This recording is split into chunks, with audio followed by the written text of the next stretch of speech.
Hi friends, நான் வரசா. இன்றைக்கு வந்து ஒரு ரெசிபியோட வந்திருக்கேன். பாருங்க ஃப்ரெண்ட்ஸ், வீடியோக்கள் இன்றைக்கு நாங்கள் செய்ய போகிற ரெசிபி வந்து அரையல் கறி. அதே நேரம் வந்து சரக்கு தண்ணி கறின்னு ஒவ்வொரு இடத்துல ஒவ்வொரு மாதிரி சொல்லுவார்கள். இப்போ நான் வந்து நல்லெண்ணெய் விட்டுட்டு நான் இதுக்கு வந்து முக்கியமாக நல்லெண்ணெய் தான் நாங்கள் இது பாவிக்கிறது. நல்லெண்ணெய் விட்டுட்டு நான் வெங்காயம் போட்டு நான் தாளிக்கிறேன். அதாவது அந்த அடுப்பின் ஹீட்டு கொஞ்சம் குறைகிறதுக்காண்டி. அடுத்ததாக நான் கடுகு போட போகிறேன். கடுகு உங்களுக்கு தேவையான அளவு நீங்கள் கடுகு சேர்த்துக்கொள்ளுங்கள். நான் 3/4 டீஸ்பூன் எடுத்துருக்கிறேன். அதே நேரம் வந்து அடுத்தது கராம்பு பட்டை இதையும் போட்டுக்கோங்க. கராம்பு அடுத்ததாக போட்ட பிறகு நான் வந்து பெருஞ்சீரகம் போட போகிறேன். பெருஞ்சீரகம் வந்து 3/4 டீஸ்பூன் எடுக்கிறேன். 3/4 டீஸ்பூன் எடுத்துகிட்டு அதையும் நல்லா நாங்கள் மிக்ஸ் பண்ணணும். மிக்ஸ் பண்ணி போட்டு நாங்கள் அடுத்ததாக நாங்கள் கிரைண்டருக்கு எங்களுக்கு அதாவது நாங்கள் போடுற சரக்கு தூளாகட்டும், அதாவது அரையல் தூள்னு சொல்லுவார்கள். இந்த அரையல் தூள் நான் இங்கேயே அரைச்சி வச்சுருக்கேன். அதுக்கு என்னென்ன பொருள் தேவைன்னு சொல்லி நான் அடுத்த வீடியோவில் அதை எப்படி தயாரித்து நாங்கள் வச்சிருப்பதுன்னு சொல்லி நான் இது வந்து ஒரு போனிக்காக அடைச்சி வச்சுருக்கிறேன். நான் நார்மலாக என்னுடைய குழந்தைகளுக்கு இந்த கறி நான் வச்சு நடுக கொடுக்குறதால நான் ஒரு பெரிய ஒரு பேணிக்கை நான் காற்று போகாதபடி அடைச்சி வச்சுருக்கிறேன். இப்போ நாங்கள் இதை செய்வோம் பாருங்கள். இப்போ நான் வந்து வெங்காயம் எடுத்திருக்கேன். பாதி வெங்காயம் நான் வெட்டி எடுத்திருக்கிறேன். பாதி வெங்காயம் வெட்டி எடுத்துகிட்டு நாங்கள் அதுக்கு பிறகு உள்ளி, இஞ்சி, இப்போ நான் உள்ளி பூண்டு போடுறேன். உள்ளி பூண்டு சின்ன சின்னனாக நான் வெட்டி வச்சுருக்கிறேன். வெட்டிட்டு நாங்கள் இதையும் சேர்த்துக்கொண்டு அடுத்ததாக நான் இஞ்சி எடுக்க போகிறேன். இஞ்சியும் வந்து நான் ஒரு சின்ன பீஸ் எடுத்துருக்கிறேன். அதுவும் நல்ல சின்ன சின்ன துண்டுகளாக நாங்கள் வெட்டி போட்டு அதுவும் சேர்க்க வேணும். இஞ்சியையும் சேர்த்து போட்டு இது இஞ்சியும் சேர்த்து போட்டு அதுக்கு பிறகு நாங்கள் அடுத்த ஸ்டெப்புக்கு போகணும். அதாவது கொஞ்சமாக தண்ணி விட்டு நாங்கள் அடிக்க வேணும். அதுக்கு முதல் நான் இந்த தூள் போடணும். இது வந்து சரக்கு தூள்னு சொல்லுவார்கள், அரையல் தூள். இந்த டண்டில் நீங்கள் எப்படி சொன்னாலும் சரிதான். இந்த தூளில் வந்து நான் அதாவது 4 கரண்டி போட போகிறேன். இது நார்மலாக வந்து இப்போ நான் மஞ்சள் தூள் முதல் போடுறேன். மஞ்சள் தூள் போட்டுட்டு நீங்கள் கறிக்கை நேரடியாக போடலாம். நான் இப்போ அரைக்கைக்கே நான் போடுறேன். மஞ்சள் தூள் ஒரு 1/2 டீஸ்பூன் நான் இது போடுறேன். போட்டுட்டு அதுக்கு பிறகு இந்த அரியல் தூள் நான் 4 கரண்டி போட போகிறேன்.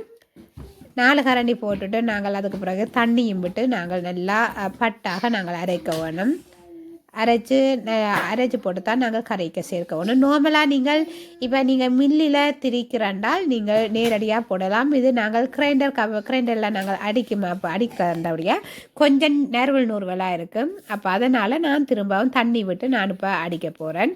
தண்ணி விட்டு கொஞ்சம் அடிக்கும்போது நல்ல அரைஞ்சி வரும். அதோடு சேர்த்து நான் தேங்காய்ப்பும் போட போகிறேன். உங்களுக்கு விருப்பமாட்டா நீங்கள் தேங்காய்ப்பு போடலாம், விருப்பம் இல்லை அடிக்க விடலாம். நான் இதில் தேங்காய்ப்பு போடுறேன். தேங்காய்ப்பும் போட்டுட்டு நாங்கள் கொஞ்சம் தண்ணியை விட்டுட்டு நல்லா நாங்கள் அடிக்க வேணும். நல்ல பசை மாதிரி நல்ல வெறும் அப்படி நாங்கள் அடிச்செடுக்க வேணும்.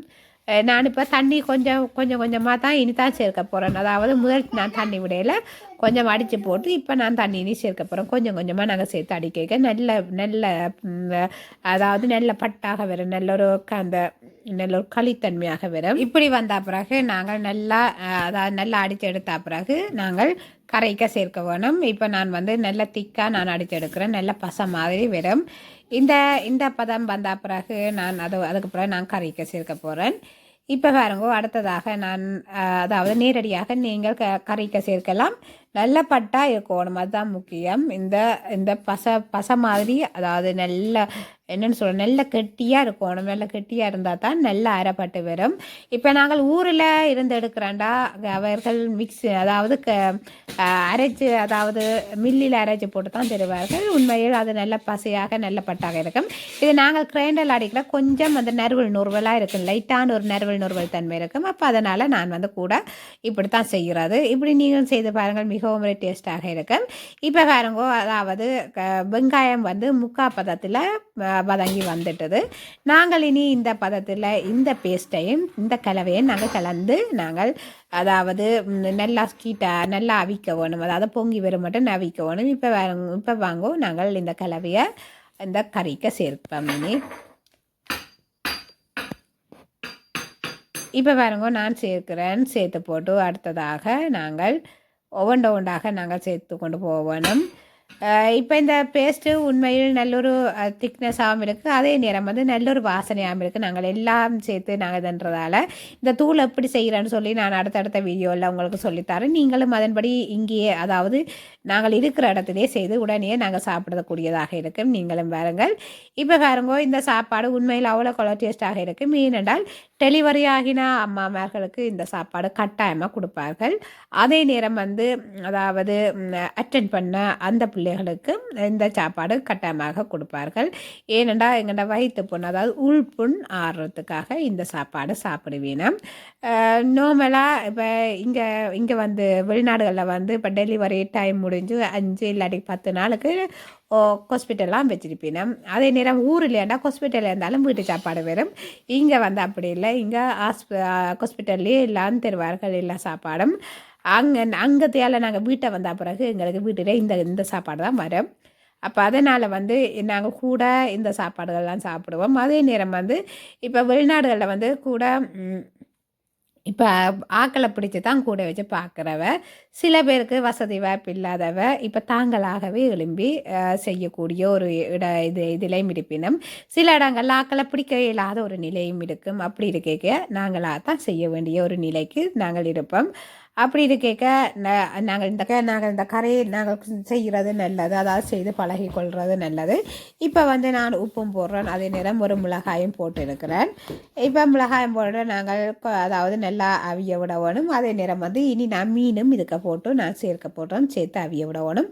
ஒரு 20 நிமிஷம் நீங்கள் அவிய விடுங்கோ. அதே நேரம் வந்து இந்த கறி வந்து கொஞ்சம் பொங்கி வர வேணும். பொங்கி அவியக்க நாங்கள் அது மட்டும் வெயிட் பண்ண வேணும்.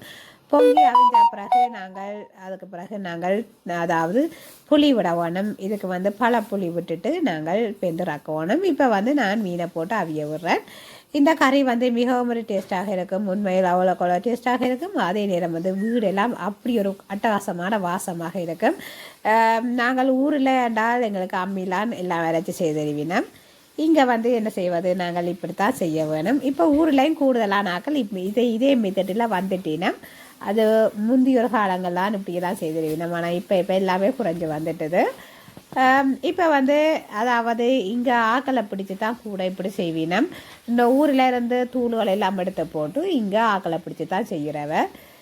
ஆனால் கூட இப்போ தூர இடங்களில் இருக்கிற ஆக்களுக்கு வந்து ஆக்களை பிடிச்சி செய்ய இல்லாத ஒரு நிலை, ஆக்களை பிடிக்க இல்லாத நிலை, வசதி வாய்ப்பு இருந்தும் ஆக்களை பிடிக்க இல்லாத ஒரு நிலை. அப்படி இருக்க நீங்களாகவே இப்படி கறியல் செய்து பழகிறது நல்லது. இப்படி செய்து பழகி நீங்கள் வச்சுருப்பீங்கடா உங்களுக்கு நல்லாக இருக்குது. வேணுண்டா நானும் இப்படித்தான் என்னுடைய டெலிவரி டைமில் நான் செய்தேன். எனக்கு முதல் டெலிவரிக்கு என்னுடைய அம்மாவா வந்து நின்று எல்லாமே செய்து வந்தவா. 2வது டெலிவரிக்கு அம்மா வாழை மேலாது, அம்மாவுக்கு வருத்தம் ஹாஸ்பிட்டலில் இருந்தபடியாக நான் தான் எல்லாமே செய்தது. அப்படி இருக்க மெதுவாக ஆக்களை பிடிப்போம்டா எனக்கு ஆக்கள் கிடைக்கல. அப்படி இருக்க நானாக தான் எலும்பி எல்லாம் செய்தது. அதாவது இப்போ நான் கருவேப்பிலை போடுறேன் ஃப்ரெண்ட்ஸ். இப்போ ஆக்களில் உங்களுக்கு கிடைக்காட்டிக்கு நீங்களாகவே இந்த கறி வைக்க தெரிஞ்சிருந்தால் உங்களுக்கு சுகமானதாக இருக்கும். அதாவது நீங்கள் கூட்டி கொடுக்க உங்களோட கணவர் அவையே வச்சு தெரிவினம், இல்லாட்டிக்கு நீங்களாகவே மெதுவாக வைக்கலாம். இது கன வேலையும் இல்லை, ஒரு சின்ன வேலை தான். இப்போ ஊரில் இருந்து நீங்கள் தூள்களை எடுத்துட்டீங்கன்னா உங்களுக்கு சுகமானதாக இருக்கும். இல்லாட்டிக்கு நீங்கள் டெலிவரிக்கு போக முதலே இப்படி நீங்கள் அரைச்சி வச்சுட்டு போவீங்கன்னா உங்களுக்கு சுகமானதாக இருக்கும். இப்போ பாருங்கள், இந்த கறி இனி நான் அவிய விட போகிறேன். நல்லா அவிஞ்சு வரும் மட்டும், அதாவது 20 நிமிஷம் காணும். இப்போ நான் வந்து புளி எடுத்துருக்கிறேன். இந்த புளி வந்து ஒரு சின்ன துண்டு புளி தான். ஏனெண்டா நான் அதாவது தக்காளி பழம் போட்டிருக்கிறதால இந்த புளி நீங்கள் இப்படி நீங்கள் கொஞ்சம் புளி ஆகுறது நல்லது, நல்ல டேஸ்டாகவும் இருக்கும். இப்போ பாருங்க, இந்த கறியை அவிஞ்சு கொண்டு வருது. நான் இப்போ புளியை எடுத்து இந்த புளி வந்து கொஞ்சம் கறியை லேட் ஆகிட்டு, அப்போ நான் அதனால் என்ன செய்தேன், கொஞ்சம் சூடாக்கிட்டேன். அடுப்பில் வச்சு சூடாக்கி எடுத்தேன். எடுத்த பிறகு நல்லா கரைஞ்சதை நான் கொஞ்சமாக விடுறேன். நார்மலாக வந்து இதுக்கான வேலை இல்லை. நாங்கள் ஒரு 20 நிமிஷம் காணும் இந்த கறியை நாங்கள் செய்கிறதுக்கு. மீனும் வந்து இங்கே இப்போ பாருங்க, இந்த கறி ரெடியாகி கொண்டு வருது. அதாவது 20 நிமிஷம் காணும் இந்த கறி நாங்கள் ரெடி பண்ணுறதுக்கு. இப்போ பாருங்கோ, அதாவது நல்ல ஒரு திக்னஸாக நீங்கள் எடுக்க வேணும்னா கொஞ்சம் நேரம் நீங்கள் அடுப்பை குறைச்சி விட்டுட்டு நீங்கள் விடலாம். இப்போ நான் வந்து கொஞ்சம் மூடி விட்டு அவிய விட போகிறேன். அவிய விட்டால் காணும். இந்த மீன் வந்து முக்கியமாக உடையாமல் பார்த்துக்கொள்ளுங்கோ, அதுதான் முக்கியம். இப்போ மீன் கறி என்றால் உடைஞ்சிட்டா மீன் உடையவே கூடாது. மீன் உடைஞ்சிச்சண்டா அதுக்கு மீன் கறிக்கு ஒரே முள்ளாக இருக்கும். அதனால் நீங்கள் மீன் கறியை கவனமாக பார்த்துக்கொள்ளுங்கள் ஃப்ரெண்ட்ஸ். அதாவது உங்களுக்கு மீன் கறி எப்படி இறுக்கமாக நல்லாவே ஓன்மடி நீங்கள் எதிர்பார்க்குறீங்களோ அதே மாதிரி மீனும் வந்து நல்ல ஒரு உடையாமல் நல்ல முழுசாக இருக்கணும். அதைத்தான் கூட விரும்புவார்கள். நீங்களும் அதே மெத்தடில் எடுங்க ஃப்ரெண்ட்ஸ். இப்போ நான் வந்து அடுப்பை குறைச்சி விட்டுருக்கிறேன். அடுப்பை குறைச்சி விட்டுட்டு நான் இப்போ அந்த மீன் கறியை வந்து உங்களுக்கு எடுத்து காட்டுறேன் பாருங்கள். இப்படித்தான் மீன் இருக்கும், அதாவது உடையாமல் இருக்கும். இதே மெத்தடில் தான் இருக்கும். கறியும் வந்து இப்படித்தான் இருக்கும். நீங்கள் திக்கா அகலம் இதாண்டி நீங்கள்டா கறி ஆறும்போது இன்னும் இறுகிடும். அதனால் நீங்கள் ஓரளவு அதாவது லைட்டான ஒரு குழம்பு பதத்திலேயே எடுத்துடுங்கோ. எடுத்துட்டீங்கன்னா உங்களுக்கு அது இப்போ இந்த நிப்பாட்டு அதாவது ஆறுன பிறகு இறுகாமல் இருக்கும். இல்லாடி இறுகி பொங்கல் மாதிரி இறுக்கமாக வந்துடும். அதனால் நீங்கள் இந்த பதத்திலேயே நீங்கள் நிப்பாட்டுறது நல்லது. இப்போ நான் வந்து நிப்பாட்டிட்டேன் ஃப்ரெண்ட்ஸ். நிப்பாட்டி கொஞ்சம் நேரம் ஆற விட்ட பிறகு இப்போ பாருங்க இறுகிடுது. அதாவது இந்த கறி கொஞ்சம் தடித்து இறுக்கமாக வந்துட்டுது. இந்த பதத்தில் நாங்கள் இனி எடுக்க வேண்டியதான். நான் கூட முக்கியத்துவம் கொடுக்குறது இந்த கறி, அதாவது மீன் கறிக்கு மீன் உடையாதபடி எடுக்கணுமென்று தான் நான் கூட கவனிக்கிறது. மீன் அவியவும் வேணும், அதே நேரம் வந்து மீன் உடையாமலும் இருக்கணும். அப்படி இருந்தால் தான் உண்மையில் ஒரு கறியை பார்க்கவே வடிவாகவும் இருக்கும். அதே நேரம் மீன் கறியண்டா மீன் உடைஞ்சிட்டண்டா அதுக்கு பிறகு மீனும் ஒரு வடிவு இருக்காது. அதே நேரம் வந்து குழம்பும் மீனுக்கு முள்ளாக இருக்கும். அப்போ சாப்பிட இல்லாமல் இருக்கும்.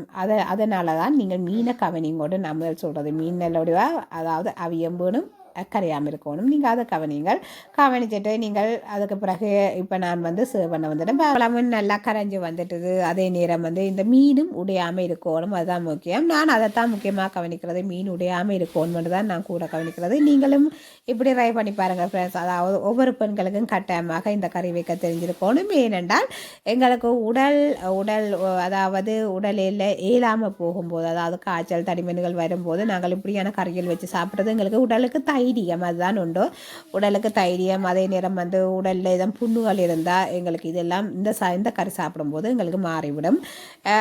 நிறைய பேர் இந்த கறியை வைக்க தெரியாமல் சில இருப்பார்கள். கூடுதலாக ஊரில் இருந்து அதாவது இப்போ வந்த பெண்கள் கூட அதாவது கொஞ்சம் கஷ்டப்படுவார்கள். அப்படியானவர்களுக்கு உண்மையில் இந்த வீடியோ உதவியாக இருக்கு. நீங்களும் வச்சு பார்த்து பழகிக்கொள்ளுங்கள். அதாவது கனவு வேலையில் ஒரு சின்ன வேலை தான். இந்த வேலையை நீங்கள் சரியாக செய்துட்டீங்கடா உங்களுடைய ஆரோக்கியத்தை நீங்கள் பாதுகாத்து கொள்ளலாம் ஃப்ரெண்ட்ஸ். தொடர்ந்து வாருங்கள். வெலசா சங்கர் என்ற யூடியூப் சேனலோடு தொடர்ந்து வாருங்கள். இது மட்டுமில்லை, இது ஆரோக்கியம் சம்மந்தப்பட்ட வீடியோன்றபடியாக நான் முக்கியத்துவம் கொடுத்து நான் இந்த வீடியோ எடுத்து போட்டிருக்கிறேன். நீங்களும் அதாவது இப்படியான சாப்பாடுகளை நீங்கள் தொடர்ந்து சாப்பிடலாம். அதே நேரம் வந்து செய்து காட்டுறதுக்கு என்னுடைய வெலசா சங்கர் என்ற யூடியூப் சேனலில் நான் ஒவ்வொரு வீடியோவாக நான் போட்டுக்கொண்டிருக்க போகிறேன். அடுத்ததாக நான் குரக்கன் மாப்புட்டு, அதே நேரம் வந்து ஒடியல் மாப்புட்டு எல்லாமே எனக்கு இந்த ஆரோக்கியமான சாப்பாடுகள்னா உண்மையில் அவ்வளோ விருப்பம். அதே மாதிரி என்னுடைய கணவருக்கு மிகவும் விருப்பம். குரக்கன் மாப்புட்டு எல்லாம் என்னுடைய கணவர் அவருக்கு நல்ல விருப்பம். அதே நேரம் இந்த அரையல் கறி இதுகளெல்லாம் நல்ல விருப்பம், விரும்பி சாப்பிடுவினம்.